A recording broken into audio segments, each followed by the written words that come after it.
أعوذ بالله من الشيطان الرجيم. بسم الله الرحمن الرحيم. نحمده ونصلي ونسلم على رسوله الكريم. أما بعد. InsyaAllah kita baca hadis yang seterusnya daripada kitab Al-Hadis Al-Muntakhabah. Masih lagi pada bab kalimah tayyibah, yang mana topik kecilnya ialah meyakini kejayaan dalam perintah Allah Subhanahu wa taala. Wa an Huzaifah radhiyallahu anhu 'anil Nabi sallallahu alaihi wasallam qala, daripada Sayyidina Huzaifah radhiyallahu anhu, daripada Nabi sallallahu alaihi wasallam, baginda bersabda, al-Islamu samaniyatu ashhumin. Islam itu ada 8 bahagian yang penting. Ada 8 bahagian dia. Al-Islamu, al-imanu sahmun. Iman itu satu bahagian. Was-salatu sahmun. Salat itu satu bahagian. Was-zakatu sahmun. Zakat itu satu bahagian. Wa hajjul baiti sahmun. Berhaji ke Baitullah itu satu bahagian. Wasiyam sahmun. Berpuasa itu satu bahagian. Al-amru bil ma'ruf sahmun. Amar ma'ruf, menyuruh yang berbuat yang baik itu, yang ma'ruf itu adalah satu bahagian. Wan nahyu 'anil munkari sahmun. Dan mencegah daripada kemungkaran itu satu bahagian. Wal jihadu fi sabilillah sahmun. Dan berjihad di jalan Allah itu adalah satu bahagian. Waqad khaba man la sahama lahu. Maka khaba, gagallah, gagallah orang yang tiada satu bahagian pun, yakni daripada bahagian-bahagian penting itu. Hadis rawahul Bazzar. Hadis ini telah diriwayatkan oleh Imam Al-Bazzar. Jadi, alhamdulillah, dalam hadis ini kita dapat lihat Nabi SAW telah beritahu ada beberapa perkara asas, beberapa perkara penting, ataupun kat sini jelas Nabi SAW sebut 8 perkara. 8 perkara ini adalah perkara yang sangat penting dalam Islam, dalam agama, keimanan kita.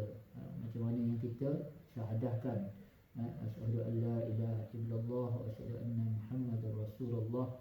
Ini adalah keimanan. Kita benar-benar meyakini Allah itulah ilah, satu-satunya Tuhan, satu-satunya ilah yang menciptakan alam ini, yang berhak disembah, yang berhak dipertuhankan hanya Allah Subhanahu wa taala. Dan Nabi Muhammad sallallahu alaihi wasallam adalah Rasul Allah, pesuruh Allah, Rasul Allah, hambanya dan Rasulnya. Jadi Nabi SAW, keyakinan, keimanan ini adalah keimanan. Kemudian salat, sembahyang. Kemudian Nabi SAW beritahu lagi haji, zakat, satu bahagian penting. Berhaji itu satu bahagian penting. Puasa itu satu bahagian penting. Situ juga amal ma'ruf, ia satu bahagian. Nahi mungkar satu bahagian. Jihad di jalan Allah juga adalah satu bahagian. Dan Nabi SAW pesan, kalau siapa-siapa yang tak ada satu apapun ni, maka dia akan gagal. Dia akan gagal. Dia akan rugi, dia akan gagal. Jadi inilah perkara-perkara yang paling kurang atas setiap individu kita nak jaga. Kerana kejayaan kita ini adalah dalam bawa agama yang sempurna dalam kehidupan kita. Sejauh mana kita dapat bawa agama, kesempurnaan agama itu ada dalam kehidupan kita, sejauh itulah kejayaan.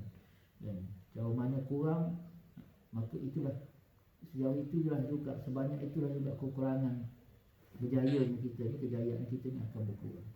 Semoga Allah Ta'ala bagi taufik untuk kita faham, kita dapat jadikan panduan, amalkan dalam kehidupan kita, dan seterusnya kita dapat sampaikan pada saudara-saudara yang lain, insya-Allah.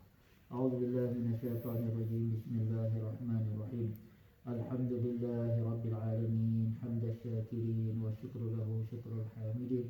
Allahumma shalli ala sayyidina Muhammadin wa ala alihi wa sahbihi ajma'in.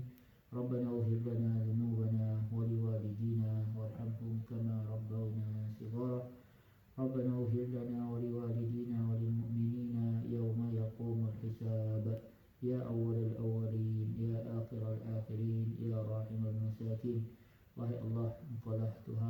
kepada Tuhan mengikat Engkau.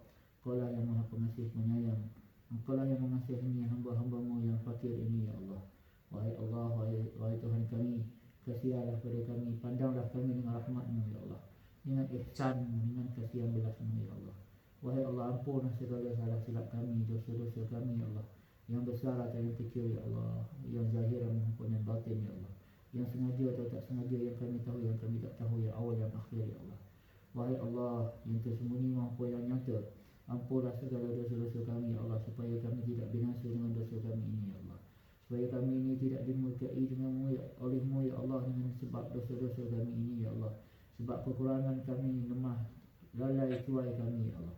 Wahai Allah Tuhan kami, hidayatilah kami jalan yang lurus, hidayatilah kami jalan yang lurus, hidayatilah kami jalan yang lurus ya Allah. Tanpa hidayahmu ya Allah, kami akan terjauh daripada rahmat-Mu, kami akan terjauh daripada pimpinan-Mu, kami akan terjauh daripada mentaati perintah-Mu ya Allah. Wahai Allah Tuhan kami, jagalah kami ya Allah, jagalah kami ya Allah, supaya kami sentiasa dalam mentaati perintah-Mu, cara tunjuk ajaran Nabi Muhammad sallallahu alaihi wasallam. Wahai Allah, berilah kami hidayah, jadikanlah kami asbab untuk hidayah Kau tersebarkan ya Allah. Allahumma hdina wahdi bina wahdina sajami'a waj'alna sababan liman ihtada. Rabbana la tuzigh qulubana ba'da idh hadaitana wa hab lana min ladunka rahmah innaka antal wahhab. Rabbana atina fid dunya hasanah wa fil akhirati hasanatan wa qina adzaban nar. Wa sallallahu ala sayyidina Muhammadin wa ala alihi wa sahbihi wa sallam. Subhana rabbika rabbil izzati amma yasifun wa salamun alal mursalin walhamdulillah.